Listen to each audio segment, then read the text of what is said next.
اب دیکھو ہم کہتے ہیں کہ سب سے پہلے ایمان ہوتا ہے، عقیدہ ہوتا ہے. ہم کہتے ہیں تم بدعتی ہو، تمہارا ایمان ہی ٹھیک نہیں ہے، تمہارا عقیدہ ہی صحیح نہیں ہے. جس کا عقیدہ صحیح نہیں اس کی نماز کیسے صحیح ہو سکتی ہے؟ بدعتی کی نماز تو ہوتی نہیں، بدعتی کی نماز تو ہوتی نہیں. اور تم اہل سنت کو بدعتی بھی کہتے ہو، مشرک بھی کہتے ہو. اور جو بدعت کی تمہاری تعریف ہے وہ خود بدعت ہے کہ رسول اللہ نے نہ کیا ہو، صحابہ نے نہ کیا ہو، کہا نہ، وہ بدعت ہے. اس پہ کوئی دلیل پیش کرو، تمہارے پاس کوئی دلیل نہیں، تو لہٰذا بدعت کی تعریف بھی تمہاری بدعت. پھر کہتے ہو جو جناب یا رسول اللہ پکارے وہ مشرک ہے، جو غیب میں پکارے وہ مشرک ہے، جو دور سے پکارے مشرک ہے. اس پہ دلیل پیش کرو، ایک آیت پیش کرو، ایک حدیث پیش کرو. یہ بھی تمہاری بدعت ہے.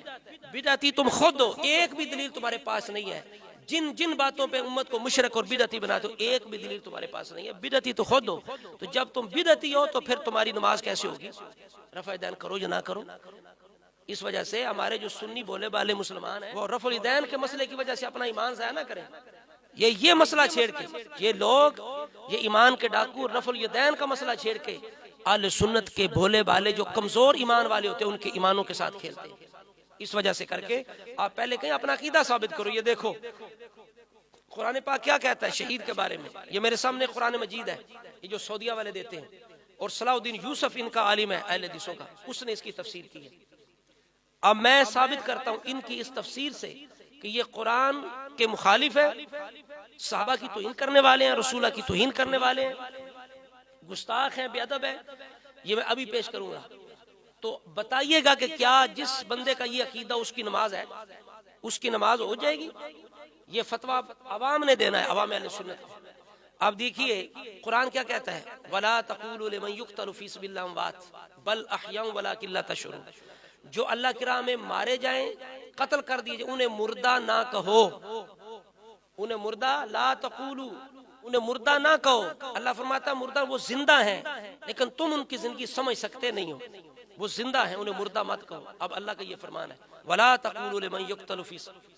آپ دیکھیے اس بندے نے کیا تفسیر کی ہے. یہ 1305 نمبر صفحہ ہے، 1305 نمبر سورہ زمر ہے، آیت نمبر ہے 45. اب اس نے جو تفسیر کیا، ہم یہ چیلنج کرتے ہیں اس تفسیر کو قرآن سے، حدیث سے، یا جتنی بھی قدیمی تفسیر ہے ان سے کسی تفسیر سے اس تفسیر کو ثابت کرو. اگر ثابت نہ کر سکو، قرآن کے بھی خلاف ہو، بے ادبی توہین بھی ہو، تو پھر مانو کہ ہم بدعتی ہیں اور بدعتی کی کوئی نماز قبول نہیں ہے. تو لہذا رفع الیدین سے زیادہ اپنے عقیدے کی فکر کرو اور عوام اہل سنت کے ایمانوں سے مت کھیلو. یہ دیکھو کیا لکھتا ہے، کہتا ہے جب یا علی مدد یا رسول اللہ مدد کہا جائے، یہ کس کا ذکر کیا؟ حضرت علی کا، رسول اللہ کا. آگے کہتا ہے اسی طرح دیگر مردوں سے، لا حول ولا قوت. دیگر کا کیا معنی ہے؟ علاوہ، اور. کہتا ہے اسی طرح دیگر مردوں سے، یعنی جن کا پیچھے ذکر ہوا وہ بھی مردہ ہیں، نعوذ باللہ، حضرت علی، نبی پاک بھی. اور اسی طرح دیگر مردوں سے استمداد و استغاثہ کیا جائے، مثلا یا شیخ عبد القادر جیلانی شیع اللہ، تو پھر ان کے دل کی کلیاں کھل اٹھتی ہیں. اب دیکھو اس نے تینوں ہستیوں کو مردہ کہا، رسول اللہ کو مردہ کہا، حضرت علی کو مردہ کہا. اب بتائیے مولا علی شیر خدا شہید ہیں یا نہیں؟ علی پاک شہید ہے نا، تو شہید کو مردہ کہنا یہ قرآن کے خلاف ہے یا نہیں؟ بے ادبی ہے یا نہیں؟ گستاخی ہے یا نہیں؟ اب یہ بدبخت یہ قرآن کے بہانے کس طرح گمراہی اور دلالت اور گستاخی پھیلا رہا ہے، ایمان برباد کر رہے ہیں. اپنا تو ہو چکا، دوسروں کا بھی گول کر رہے ہیں، اور رفع الیدین کے مسئلے پر لوگوں کو ایمان برباد کر رہے ہیں. اب ہم چیلنج کرتے ہیں، ہم تمہیں ٹوٹی دیں گے اگر اس تفسیر کو تم قرآن، سنت اور کسی بھی سلفی تفسیر سے ثابت کر کے دکھاؤ. اور یہ توہین نہیں ہے، گستاخی نہیں ہے. رسول اللہ کو مردہ کہا گیا. یہ 5 وقت 5 نمازیں پڑھتے ہیں، اللہ نے 50 دی تھی، بخاری شریف ہے.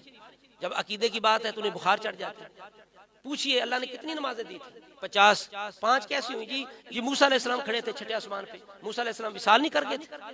نبی پاک فرماتے ہیں مسلم شریف کے اندر، میں گزر رہا ہوں شب معراج، موسیٰ علیہ السلام قبر میں نماز پڑھ رہے ہیں، کھڑے ہو کے نماز پڑھ رہے ہیں. بیت المقدس کے اندر موسیٰ علیہ السلام موجود ہیں، اور اسی طرح چھٹے آسمان پر موسیٰ علیہ السلام موجود ہیں. موسیٰ علیہ السلام کے وسیلے سے ایک فوت شدہ قبر والے نبی کے ذریعے سے 50 کی 5 نمازیں ہوئی. اب کس منہ سے یہ 5 نمازیں پڑھتے ہیں؟ 50 کیوں نہیں پڑھتے؟ کہ جی فوت شدہ سے مدد مانگنی شرک ہے. تو رسول اللہ نے کیوں نہیں کہا آپ تو فوت ہو گئے ہیں، اب آپ سے مدد شرک ہو جائے گی؟ تو اگر موسیٰ زندہ ہے، بعد از وصال مدد بھی کر سکتے ہیں، تو بتائیے جو رسول اللہ کو مردہ کہے، مولا علی شیر خدا شہید کو مردہ کہے، وہ گستاخ نہیں ہے، بے ادب نہیں ہے. ایسوں کی نماز ہے بدعتیوں کی، گستاخوں کی. اس وجہ سے پہلے ان سے ایمان کی بات کرو، عقیدے کی بات کرو.